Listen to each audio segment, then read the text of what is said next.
On Thursday night I had a pen, and I think my daughter. Oh, here it is. I found it. Never mind. We got it. We got an actual pen. I know everybody was very concerned last week. I couldn't find a pen that worked, and I had to use an Expo marker. But I don't was just worry. gonna say, didn't you? And I was very upset with you about using the Expo marker. I understand. But now we have a pen that I found in a secret chamber, like a container, whatever.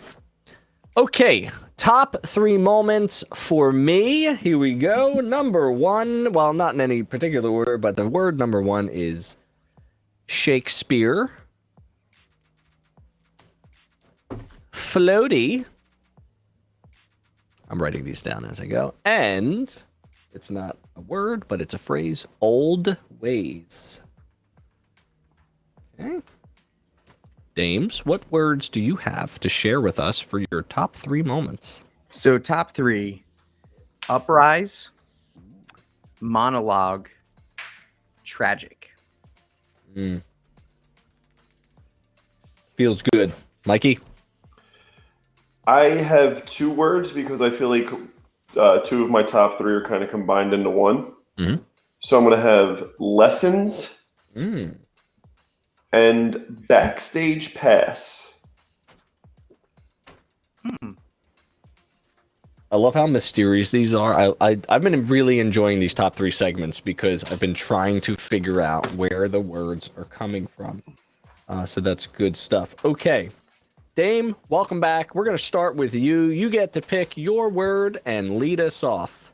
So I'm going to start with uprise. So just the entire scene of the prisoners figuring out a way to trip the whole entire floor system, climb up the lift, and then just go from floor to floor to floor, letting all the prisoners out. Just this, like, it was just so hopeful. In the past couple episodes, it just seemed kind of bleak. I mean, obviously we know Andor's getting out at some point, but we didn't know how.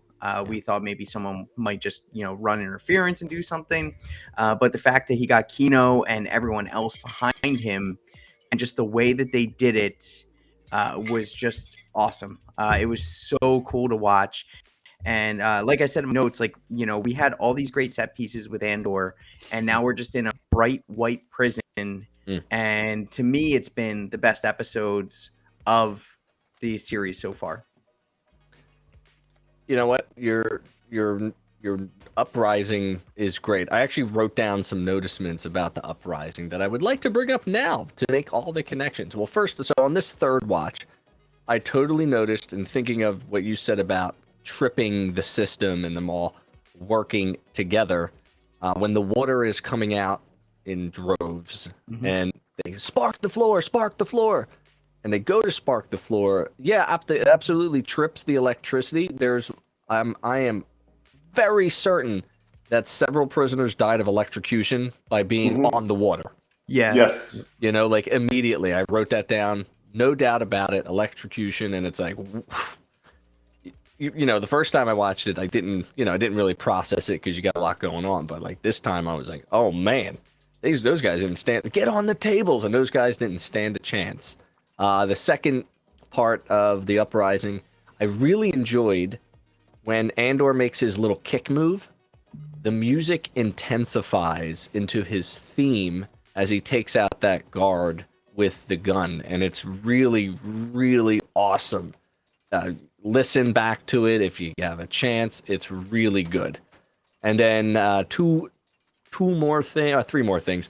The screens in the command center with the heat maps were really cool. Like I'm curious about how they tracked it. I guess the tungstoid would also register as their feet. That makes sense. To be able to track exactly what's going on to them. So that was pretty nice. I'm sure we all picked up that the microphone he talks into is the same one that Han was talking into in the Death Star, and then blows it up. And then finally, a nice little cinematic moment as all the prisoner doors are opening, and Kino's speech is happening, and the prisoners are moving. The music is just beautifully woven into that moment. And the night shift manager, I forget his name, he's just like, we can do this, and then he starts doing his like slow walk to run, and I was like, this is everything about this is chef's kiss. So Uprising is a great one. Mike, do you have anything for prisoner plans and escapees? Not necessarily that, but it was more towards Kino's speech. Okay. Hello, well, then let's take a detour down to Kino's speech land. Like, it goes along with everything you said, with just watching the entire uprising while Kino was saying everything. And with Andor telling him, like, you need to do better. You tell people what to do every day. You need to do this for the entire prison. Mm-hmm. And then Kino just goes God mode in speech and, telling them to fight. And he would rather die fighting than be stuck here. They know they're not going to make it out. They're just going to be sent to another prison. He tells everybody what happened on level 2. They all start chanting One Way Out. And it was very much like Dark Knight Rises when not Bane either. When I just combined, I think, Christian Bale and Bane, and it went Kane. I thought you were talking Michael Caine for a second. No, Alfred. when Christian Bale was climbing out of the pit, and they're all yelling "Rise!" and in the scene they're all yelling "One Way Out," and I said lessons for it because I just really wish that Kino had some swim lessons.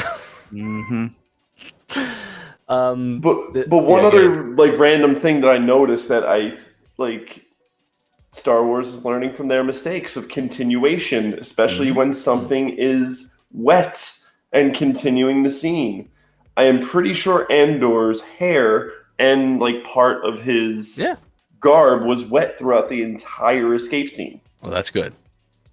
That's a good point. I'm that's almost great. certain. Okay.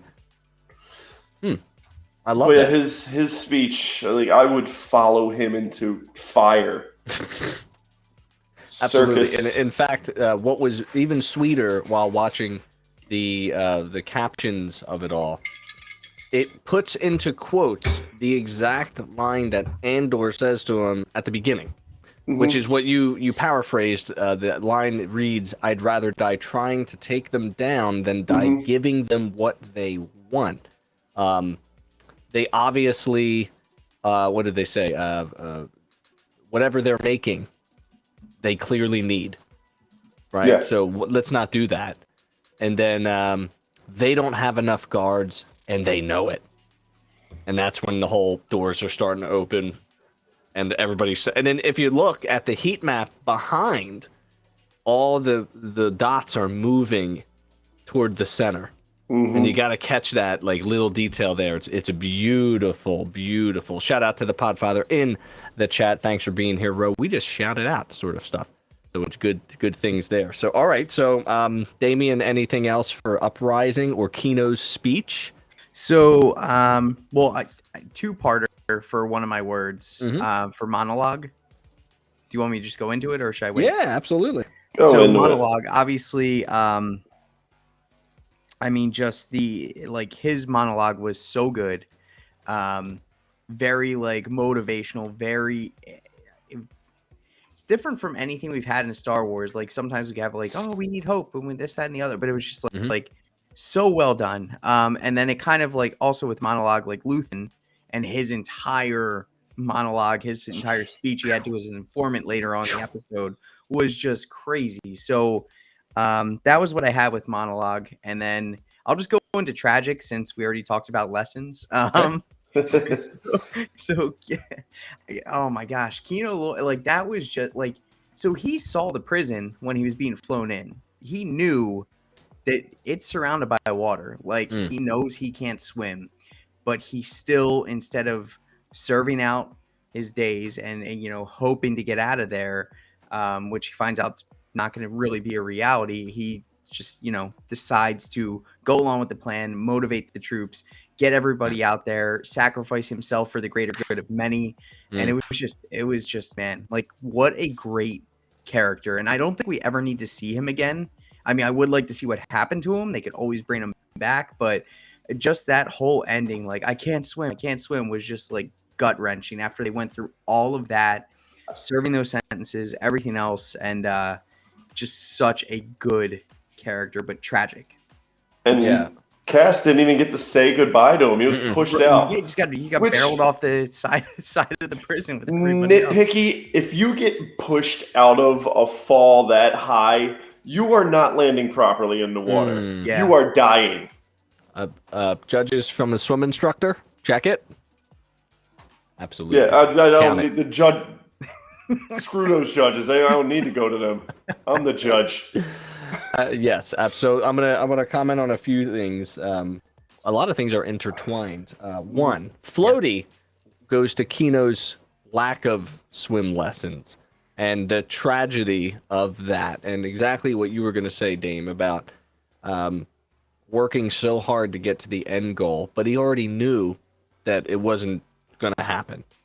And Andy Serkis, in several interviews, didn't really answer the question of whether or not Kino Loy was going to be back, but he made up a backstory of Kino Loy that I don't know if you read up on, but he was a factory worker, literally a factory worker in his real life, a workaholic.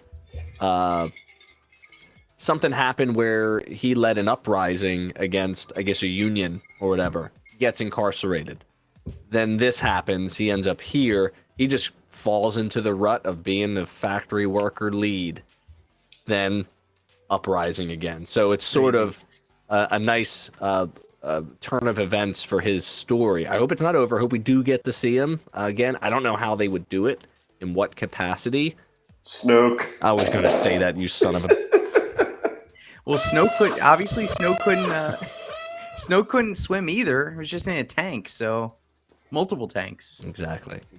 We'll see. We shall see. The second part of the Luthen monologue, I did write down some lines, and not the classic lines, the now classic lines, which is, I burned my life to make a sunrise I know I'll never see.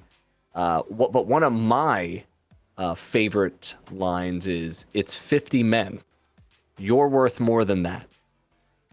He knows he's got to sacrifice that. It's a chess move, right? So he's like, it's a pawn. There's 50 men. The amount of information we get from you, Lonnie, the future, that's what I need from you now. I can't worry about that. That's already playing out. Your investment in the rebellion, and I think this is the first time, correct me if I'm wrong, this is the first time that rebellion is mentioned with a capital R, by the way, in captions. So your investment in the rebellion is epic. Like, this thing's riding on the hero Lonnie we never even thought about when Luke is here to rescue the princess. I'm here to rescue you. We don't even think about that kind of stuff. But that's like the little tiny nitpicky stuff that I'm loving. And then one of my favorite parts of Luthen, and this goes with some visuals, so everybody close their eyes. He says, "I need all the heroes I can get." And it immediately cuts to Andor and Melshi. And I loved everything about that as they're running through the sandy sands of the fifth moon of Narkina with the three other moons in the skyline. And I can't tell if it's cold or not. It looks cold. Probably It's cold. It's pretty nice. It's pretty beautiful. And Luthen's monologue, again, Shakespeare. Shakespeare, baby. Let's go. So that will lead right into Backstage Pass. Oh, look at that. I'm going to take a picture of this and post it to the Instagrams.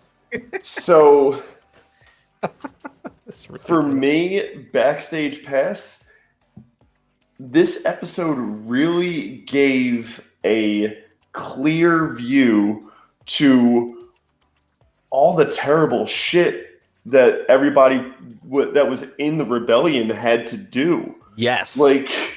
Yep. You never hear about any of that, and how Mon is seriously considering giving up her daughter for Davo to hide the money and move the money around. And especially when Davo leaves and said, she's like, I have not, I didn't think about this. I don't need to think about this. And he's like, that's the first untrue thing you said to me. I was like, oh, like to what you finally realize what Luthen's sacrificing in order to get this rebellion going. Yes. Like, he can't have a normal life. He can't have a family. He can't have friends. He can't trust anyone. He can't love anyone or become too attached to anyone. The line that he said that really got me was, I share my dreams with ghosts. Mm-hmm. And the fact that he's just like, yeah, Krieger, I'm fine letting 50 dudes die if it keeps the rebellion going, if it makes the Empire think that they still have the upper hand and can like crush us and don't really know what we're up to. Right. It's like you really get a backstage pass to what really went on to start this rebellion. 100%. And the connection from backstage pass to my final word is old ways, and that's the betrothal of Mon and Davos' son, which is 100% happening, without a doubt, with the perfect line from Davo, who, by the way, I love as a sleazeball Gotham villain, by the way. Fantastic. So great. And the line is, a drop of discomfort may be the price of doing business. And that doesn't seem like much until she's like, are you serious? A betrothal? No, I just want an invitation, an introduction. Old ways, baby. She's definitely doing it, for sure. 1,000%. The backstage pass is beautiful. Gentlemen, it's episode 10.